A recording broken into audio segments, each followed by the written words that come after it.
السلام عليكم ورحمة الله تعالى وبركاته. معكم عبد السلام أبو قنار من مدينة خميسات، مراسل جريدة ياسبري 7. معنا إطار تربوي وإطار رياضي وإطار صحفي يقدم لنا الآراء ديالو حول هذا الإنجاز الرائع الذي حققه المنتخب الوطني المغربي، ولأول مرة في تاريخ المنتخبات العربية والأفريقية.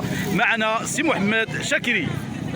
شكرا اخي عبد السلام. هذا يوم مشهود، يوم تاريخي، يوم لا يمكن الا ان نرفع له القبعه عاليه. حقا الشعب المغربي هذا الانجاز حقق له الاجماع.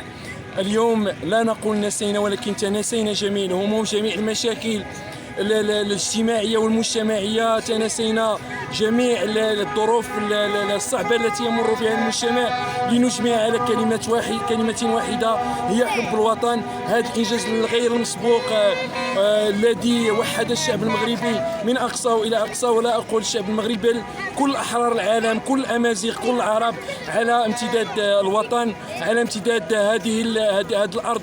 اليوم يعني نشكر جزيلا القتاليه والروح القتاليه للمنتخب المغربي، ونتمنى من كل من له غيره على هذا الوطن ان يحدوا حدوهم وان يتميز بهذه الروح الوطنيه وروح المسؤوليه. وشكرا جزيلا، وديما مغرب ديما مغرب.